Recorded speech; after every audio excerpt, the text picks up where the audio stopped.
राधे श्याम, ये दो शब्द अटूट प्रेम का हिस्सा माने जाते हैं। भले ही एक दूसरे के कभी हो ही नहीं सके, लेकिन फिर भी एक दूसरे के साथ हमेशा इनका नाम लिया जाता है और लिया जाता रहेगा।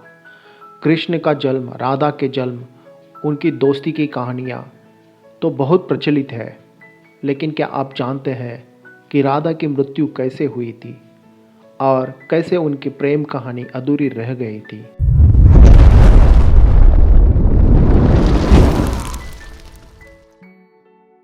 नमस्कार दोस्तों, कैसे हैं आप? स्वागत है आपका एक बार फिर द एशियंट वर्ल्ड में। आज के वीडियो में हम लोग जानेंगे राधा की मृत्यु कैसे हुई थी, क्या वो श्री कृष्ण को बाद में मिल पाई थी। दोस्तों, वीडियो को लाइक करना मत भूलिएगा और अगर आप चैनल पे नए हो तो प्लीज़ सब्सक्राइब द चैनल और नीचे दी गई बेल आइकन को प्रेस कीजिएगा ताकि हमारी वीडियो की नोटिफिकेशन आपके पास आती रहे। दुनिया में प्रेम की मिसाल जब भी दी जाती है तब श्री कृष्ण और राधा की प्रेम की मिसाल सबसे पहली दी जाती है। कहते हैं कि जीवात्मा और परमात्मा का मिलन था राधा कृष्ण का प्रेम। श्री कृष्ण बचपन से ही राधा को प्यार करते थे। दोनों के प्रेम की अनुभूति श्री कृष्ण को 8 साल के उम्र में ही हुई थी। श्री कृष्ण के दैवीय गुणों के बारे में राधा को पता था। अपने मन में प्रेम की स्मृतियों को राधा ने जिंदगी भर बनाया हुआ था। दोनों के रिश्तों की यही खूबसूरती थी। शास्त्रों में कहते हैं कि दो चीज़ें श्री कृष्ण के जीवन में बहुत ही महत्वपूर्ण थी और ये दोनों चीज़ें आपस में एक दूसरे से बहुत गहराई के साथ जुड़ी थी। पहली चीज़ थी बांसुरी और दूसरी राधा। बचपन में राधा श्री कृष्ण की तरफ बांसुरी की धुन सुनकर ही खींची चली गई थी और राधा को सुनाने के लिए श्री कृष्ण अपने पास हमेशा बांसुरी रखते थे। श्री कृष्ण और राधा का मिलन भले ही नहीं हुआ, लेकिन दोनों को एक सूत्र में बांसुरी हमेशा बांधे रखती थी। राधा और श्री कृष्ण के हर चित्र में बांसुरी जरूर होती है। जब मामा कंस ने बलराम और कृष्ण को आमंत्रित किया था, उस समय राधा पहली बार भगवान श्री कृष्ण से अलग हुई थी। ये खबर जब वृंदावन वासियों ने सुनी तो वह बहुत दुखी हो गए। जब श्री कृष्ण मथुरा जा रहे थे, उससे पहले वह राधा से मिले थे।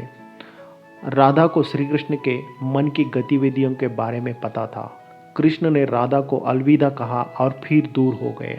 राधा से कृष्ण ने वादा किया था कि वह वापस आएंगे, लेकिन श्री कृष्ण उनके पास वापस नहीं आए। हालांकि रुक्मिणी से कृष्ण की शादी भी हो गई। श्री कृष्ण को पाने के लिए रुक्मिणी ने भी कई तरह के जतन किए थे। रुक्मिणी ने अपने भाई रुक्मी के खिलाफ जाकर श्री कृष्ण से शादी की थी। हालांकि रुक्मिणी ने श्री कृष्ण को कभी देखा भी नहीं था, परंतु वो मन ही मन में श्री कृष्ण को अपना पति मानती थी। श्री कृष्ण को रुक्मिणी ने एक पत्र भेजा था जिसमें लिखा था कि वो आकर उसे ले जाए। उसके बाद रुक्मिणी के पास श्री कृष्ण गए और शादी कर ली। वृंदावन जब कृष्ण ने छोड़ दिया तो उसके बाद उनके जीवन में राधा का वर्णन बहुत कम बार आता है। जब अंतिम बार वो राधा को मिलने गए थे तो उन्होंने कहा था कि वो उनसे भले ही दूर जा रहे हैं, लेकिन मन में हमेशा राधा के साथ ही रहेंगे। उसके बाद श्री कृष्ण मथुरा जाते हैं, कंस का वध होता है और बाकी राक्षसों को मार वो अपना काम पूरा करते हैं। उसके बाद कृष्ण द्वारका चला जाता है। उसके बाद उनको द्वारिकाधीश के नाम से जाना जाता है। वृंदावन से जब कृष्ण चले गए तब राधा की जिंदगी ने एक अलग मोड़ लिया। एक यादव के साथ राधा की शादी हो गई। अपने दाम्पत्य जीवन की सारी रस्में राधा ने पूरी की और बूढ़ी हो गई, लेकिन कृष्ण के लिए उनका मन तब भी समर्पित था। पत्नी के रूप में सारे कर्तव्य राधा ने पूरे किए थे, वही श्री कृष्ण ने अपने दैवीय कर्तव्य निभाए थे। राधा जब अपने सारे कर्तव्यों से मुक्त हो गई तो वो अपने प्रियतम से अंतिम बार मिलने पहुंची। द्वारिका जाकर उनको पता चला कि रुक्मिणी और सत्यभामा के साथ श्री कृष्ण की शादी हो गई है, तो वो बिल्कुल निराश नहीं हुई। राधा को जब कृष्ण ने देखा तो वो बहुत खुश हो गए। दोनों ने संकेतों के जरिए एक दूसरे को देखकर काफ़ी देर तक बात की। कुछ दिन तक राधा वही श्री कृष्ण और सत्यभामा रुक्मिणी के साथ महल में रुकी थी। राधा दिन भर महल में काम करती थी। जब भी राधा को मौका मिलता वो कृष्ण को देखा करती थी। श्री कृष्ण के साथ पहले जैसा आध्यात्मिक जुड़ाव राधा ने महसूस नहीं किया, इसलिए उसने महल छोड़कर जाने का फैसला किया।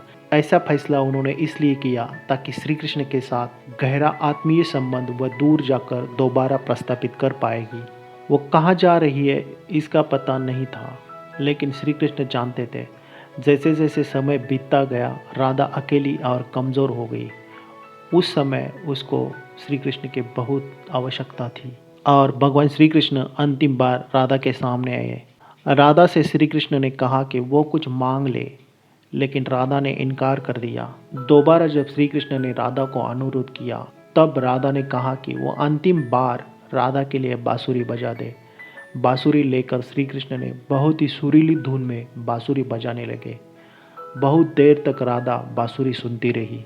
श्री कृष्ण ने तब तक बांसुरी बजाई जब तक आध्यात्मिक रूप से राधा कृष्ण में विलीन न हो गई। राधा ने बांसुरी की धुन सुनते सुनते अपने शरीर को त्याग दिया। भगवान श्री कृष्ण जानते थे कि उनका प्रेम अमर है। इसके बाद भी वो राधा की मृत्यु बर्दाश्त नहीं कर पाए। प्रेम के प्रतीकात्मक अंत के रूप में कृष्ण ने अपनी बांसुरी तोड़ दी और झाड़ियों में फेंक दी। कहते हैं कि भगवान श्री कृष्ण ने इसके बाद पूरी जिंदगी में कभी बांसुरी नहीं बजाई। तो दोस्तों, ये थी राधा कृष्ण की अमर प्रेम कहानी। हम जल्द ही वापस आएंगे एक नई कहानी के साथ।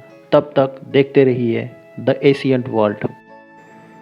अगर आपको ये वीडियो अच्छी लगी हो तो लाइक ज़रूर कर देना, और आप चैनल पे नए हो तो चैनल को प्लीज़ सब्सक्राइब कर देना। Thank you very much.